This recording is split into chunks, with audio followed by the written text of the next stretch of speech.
Unfortunately, there was another flurry of pink slips that were handed out in May. And yes, you can see the fingerprints of artificial intelligence. Now, this is coming to us from outplacement firm Challenger Gray and Christmas, and they're reporting that U.S.-based employers, they announced about 97,000 layoffs last month. That is a 16% increase from April. And as you mentioned, this is the highest May total since 2020, back when COVID was crippling the economy. And when you look at the trend, you can see there was this big spike last spring. This was when DOGE was really slashing the federal workforce, also when the president rolled out his global tariffs.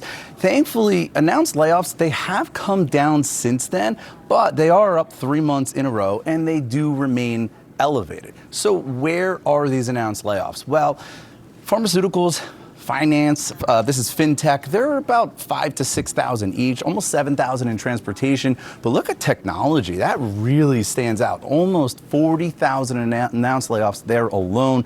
That's the highest in any month for the tech sector in 3 years. And that's notable because we know tech is adopting artificial intelligence very aggressively. And Challenger found that AI was the leading reason why employers announced layoffs in May for the third month in a row. This was the highest total for any month since Challenger started tracking this about 3 months ago. And when you look at the trend for announced layoffs that are being blamed on AI, you can see this trend is clearly going in the wrong direction, right? So far this year, companies have announced almost 90,000 layoffs that they blamed, at least in part, on artificial intelligence. That far surpasses the total from last year, and we're only not even halfway done with this year.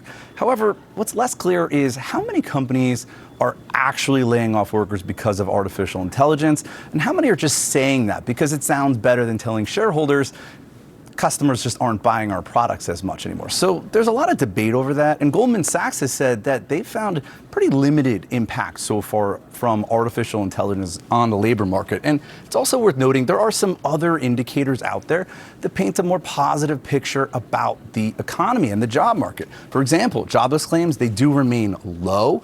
That's one that economists pay very close attention to. Job openings, they rebounded in April to a nearly 2-year high.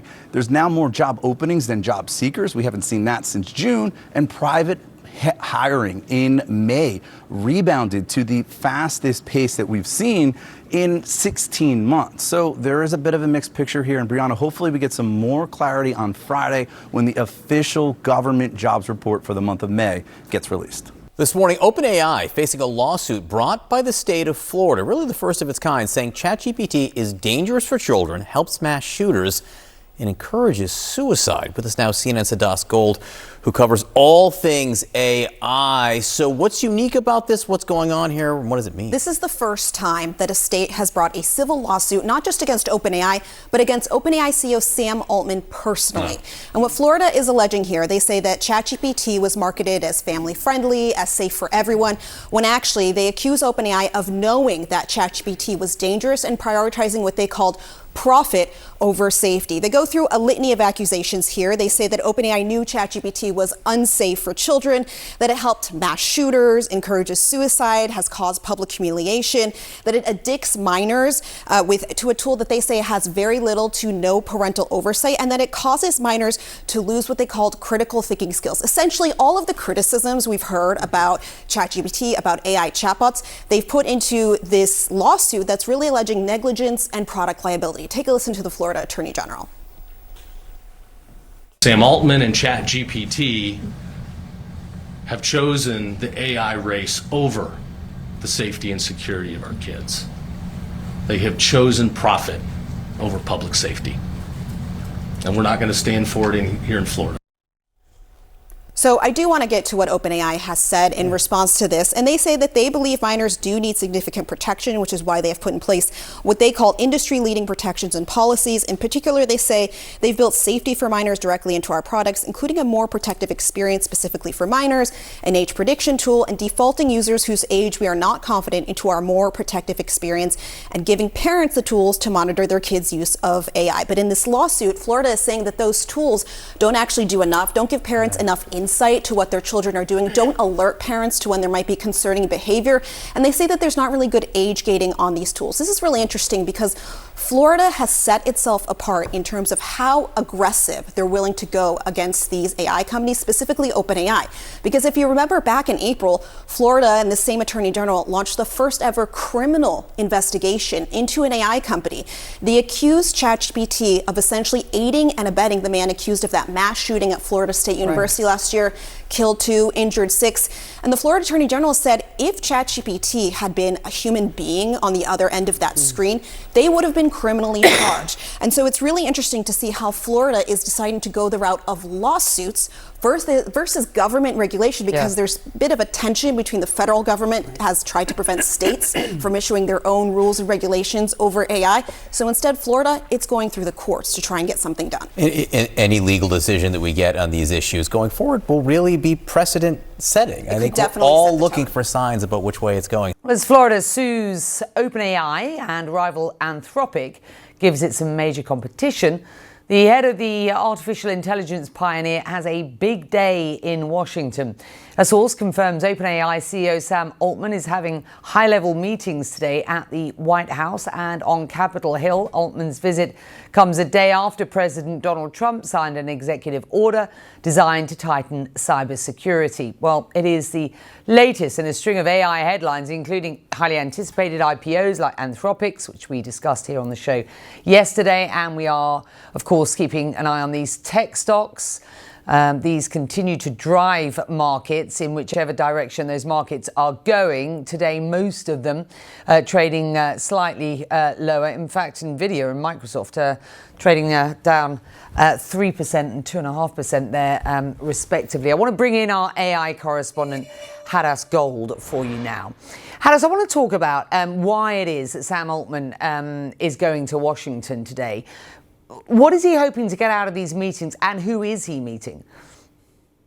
Yeah, so Sam Altman will be both at the White House and he'll be at Capitol Hill. And though this was planned before that executive order was signed yesterday, that will obviously be one of those conversations. That executive order was one of the first times we're seeing from the Trump administration tiptoeing, not so much into regulation. They made it clear this is not mandatory, but into the government having a much more involved aspect to these new AI models that are coming out, especially when we're seeing some of them, like Anthropic Mythos, are having some crazy cybersecurity capabilities. It's like having millions of hackers or cybersecurity defenders working for you. This executive order that was signed yesterday asks these AI companies that create these frontier models, these advanced models, to voluntarily submit these models to the government for a review period of up to 30 days before they release them to others. Now, Sam Altman praised this executive order in a post on X, but the conversations he will be having today with the White House will likely go into the sort of nitty-gritty details of this executive order. A lot of it is about definitions and also where they go from here, because the White House has announced this national framework on AI, and there's a lot of work left to do. He's expected to talk about safety policy, where the models are going next, and cyber capabilities, especially with all of these officials across Washington. We also understand that he's going to be meeting with bipartisan members of Congress on Capitol Hill, especially those members who have introduced legislation about AI, including Senator Bernie Sanders, who has introduced this American AI Sovereign Wealth Fund Act, which wants to give the public a 50% ownership stake in major AI companies. And Senator Sanders is also pushing for a moratorium on AI data centers. Obviously, you can't have any of these AI models without data centers. They are so hungry for more data centers. They're talking about sending data centers to space. And so Sam Altman will be talking with Senator Sanders and others, obviously probably trying to get them to pull back a little bit, or at least modify this legislation in a way that OpenAI thinks that they can live with.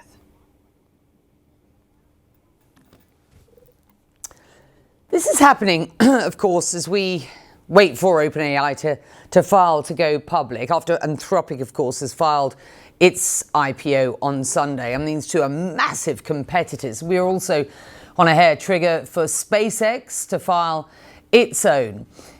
Is there enough capital for all three of these tech giants to succeed in their IPOs this year? I mean, does OpenAI in any way, do you believe, risk falling behind at this point?